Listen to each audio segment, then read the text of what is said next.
মিজানুর রহমান সাহেব, আপনাকে বলছি, আপনার কি খায়া দেয় কোনো কাম নাই? বাংলাদেশে চলে আসলেন। আপনি জানেন বাংলাদেশের একটি মহল আপনাকে নিয়ে কি ধরনের ভয় ভীতি অন্তরে লালন করছে। আসসালামু আলাইকুম ওয়া রাহমাতুল্লাহ। আহনাফ টিভির পক্ষ থেকে সকলকে জানাচ্ছি আন্তরিক শুভেচ্ছা ও অভিনন্দন। সাথে আছি আমি মোহাম্মদ আশরাফুল আলম। প্রিয় দর্শক, কথা বলতে চাচ্ছি সম্প্রতি সময়ের কিছু সংখ্যক সুন্নি ভাইদের পোস্ট নিয়ে এবং বক্তব্য নিয়ে। আমাদের দেশে কথিত একটি দল রয়েছে যারা নিজেদেরকে পরিচয় দিয়ে থাকে সুন্নি বলে, যদিও তাদের একটি ভিন্ন পরিচয় রয়েছে, আর সেটি হচ্ছে সিন্নিখুর এবং জিলাপিখুর। পাশাপাশি সবচেয়ে বড় পরিচয় হচ্ছে মাজার পূজারী। হ্যাঁ প্রিয় দর্শক, আমাদের বাংলাদেশ থেকে বিগত সময়ে 16টি বৎসর যেই ফ্যাসিস্টের মাধ্যমে প্রতিটি মানুষ অত্যাচারিত হয়েছে, সেই অত্যাচারিত ব্যক্তিদের মধ্যে ডক্টর মিজানুর রহমান সাহেব অন্যতম একজন ব্যক্তিত্ব। প্রিয় ভাইয়েরা, ডক্টর মিজানুর রহমান সাহেব এই ফ্যাসিস্টের অত্যাচারে, জুলুমে, নির্যাতনে নিপীড়িত হয়ে বাংলাদেশ থেকে দীর্ঘ সময়ের জন্য কয়েকটি বৎসরের জন্য পাড়ি জমিয়েছিলেন মালয়েশিয়াতে। গতকাল অর্থাৎ 2024-এর 27 তারিখ কক্সবাজারে একটি মাহফিলকে কেন্দ্র করে পুনরায় ডক্টর মিজানুর রহমান সাহেব বাংলাদেশে আগমন করেছেন। অবশ্য এই আগমনকে উপলক্ষ করে বাংলাদেশের সর্বশ্রেণী পেশার মানুষ আনন্দিত হয়েছে এবং খুশি প্রকাশ করেছে। এমনকি যুবক যুবতী, বৃদ্ধ বয়োজ্যেষ্ঠ সকলেই এক বাক্যে বলেছে, আমাদের দেশের গর্ব, আমাদের দেশের অহংকার ডক্টর মিজানুর রহমান সাহেব পুনরায় বাংলাদেশে আগমন করেছে।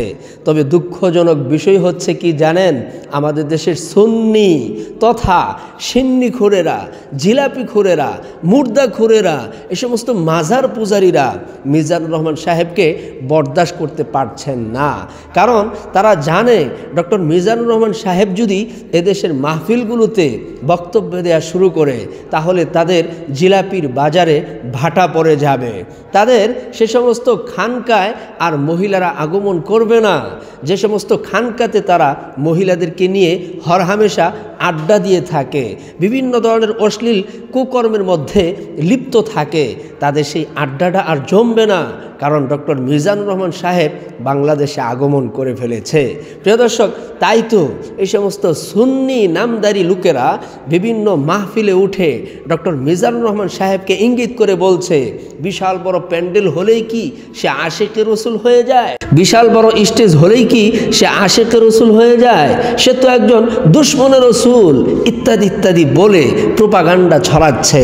বাংলাদেশের যুবকরা এই সমস্ত মাজার পূজারীদের কথাকে মাছির মতো উড়িয়ে দেয়। প্রিয় ভাইয়েরা, আজকে ডক্টর মিজানুর রহমান সাহেবকে নিয়ে তোমাদের এত হিংসা কেন? তোমাদের মাজারে ভাটা পড়বে তাই? না না, তোমাদের মাজারে ভাটা পড়বে না, তবে হ্যাঁ পড়তেও পারে, কারণ ডক্টর মিজানুর রহমান সাহেব বাংলাদেশের প্রতিটি মানুষের মনকে কেড়ে নিয়েছে। একমাত্র পারেনি তোমাদের মনকে কেড়ে নিতে।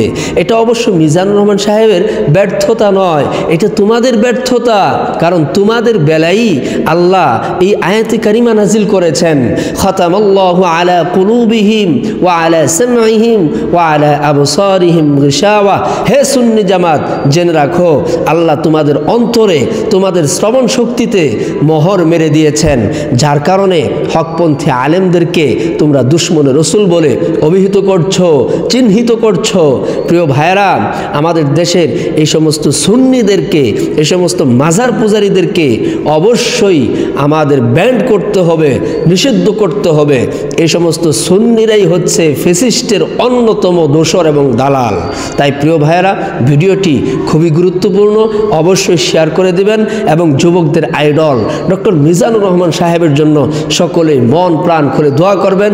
আল্লাহ যেন এই রাহবরকে, এই দায়ীকে দীর্ঘ হায়াত দিয়ে আমাদের মাঝে, আমাদের বটবৃক্ষকে দীর্ঘজীবী করেন।